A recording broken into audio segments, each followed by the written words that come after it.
Today on Kat's Vegan Kitchen, we're making nutrient-dense rice bowls. These Buddha bowls are fun, filling, and super fresh. Welcome to Kat's Vegan Kitchen. If you like this recipe, remember to hit that thumbs up button. The base of my Buddha bowl is going to be brown rice, so make sure you make your brown rice ahead of time.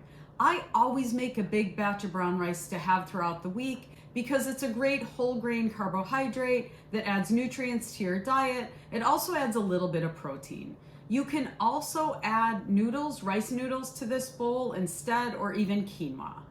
We have two components of this bowl that need to be cooked up other than the brown rice. We're gonna steam some broccoli and make up some edamame. So I'm gonna do that, and then while it's cooking, I'm gonna make up my delicious peanut sauce. I'm steaming the broccoli because it maintains the nutrients of the broccoli better. So if you notice, I only put a little bit of water in the bottom of my pan, but keep an eye on that and make sure there is a little bit of water in your pan at all times. If it's covered, it shouldn't be a problem. I'm gonna steam that for about 9 minutes till it's bright green. Next, I'm gonna boil my edamame according to package directions. Usually it's about 5 to 7 minutes. Don't overcook your edamame. Edamame is an excellent source of vegan protein. A half cup adds 11 grams of protein to your Buddha bowls. While our other components are cooking up, I'm gonna whip up the most delicious and easy peanut sauce that we're gonna serve over our bowl. This Thai peanut sauce is so quick, easy, and delicious, and there's something else special about it. It has no added oil or no added sugar. Let's whip some up. I'm gonna start with some kind of milk. I like coconut milk for this recipe. You could also use a cashew milk or a macadamia nut milk. Add in 2 cloves of chopped garlic, 1 teaspoon of ginger chopped up. You can use fresh ginger, but I buy my ginger already chopped. It just makes it a little bit faster and easier. This is 1 teaspoon of ground coriander. You're going to put in 2/3 cup of peanut butter. Now, I'm gonna use a high-speed blender to mix this ultimately. If you don't have a high-speed blender, you might want to use creamy peanut butter to make sure it mixes up. You don't need a high-speed blender. You can also use a food processor. My next ingredient is 3 tablespoons of rice vinegar, 2 tablespoons of Bragg's soy sauce or tamari. This is Bragg's liquid aminos. We want to add the juice of 1/2 a lime or a whole lime, depending on how juicy your limes are. I ultimately want about 1.5 teaspoons of lime.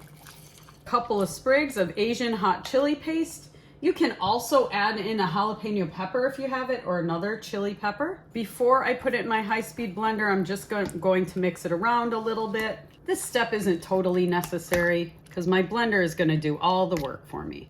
I'm gonna put everything in my high-speed blender. If you cook a lot, a high-speed blender is worth its weight in gold. If you don't have one, you can use a food processor, or you can just blend it in a bowl with a whisk or even a handheld beater. Now, sometimes you might wanna thin your sauce with a little bit of water. You'll decide once you make it a couple times. I love to store this in a jar for later in the week because I put it on just about everything. Maybe you've heard that phrase, eat the rainbow. Well, today we're gonna eat the rainbow. That phrase exists because different colored vegetables provide different nutrients. Okay, everything's ready and it's time to put our Buddha bowls together. Not only are you going to be eating the rainbow and getting tons of nutrients in this Buddha bowl has 30 grams of plant-based protein. What I like to do is make extra of every component so I have a week's worth of lunches. The base of our Buddha bowl is delicious, fluffy brown rice. This is a whole grain, which means it's going to be filled with fiber, nutrients, and B vitamins. And it has about 5 grams of protein per cup. Next, we're going to add in our edamame. These are cooked soybeans. They're gonna add in about 11 grams of protein. Our next component is delicious purple cabbage. It's gonna give a beautiful crunch to this dish. I'm gonna add in some bright red peppers, which are gonna give a beautiful sweetness to this dish without adding any refined sugar. If there are any vegetables in this dish you don't like, you can always substitute something you do like. Finally, I'm gonna add in my gently steamed broccoli.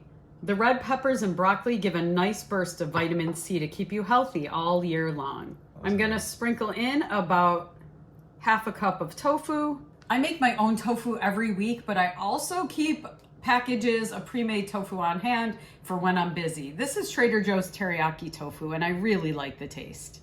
We have to add more colors to our rainbow, so I'm gonna add in some beautifully shredded carrots. Those give us vitamin A, which keeps our eyes healthy. Finally, we're gonna garnish our beautiful nutrient-rich bowl. I'm gonna throw on a few scallions. I'm gonna add on just a few chopped peanuts. Those are gonna give a beautiful crunch, a little boost of protein and healthy fats. And finally, I'm gonna top with my amazing, delicious peanut sauce. I love to finish my bowl with a burst of lime on top. Now you have a beautiful, nutrient-rich, protein-rich Buddha bowl that you can eat all week for lunch or dinner. Thanks for watching. I hope to see you next time on Kat's Vegan Kitchen.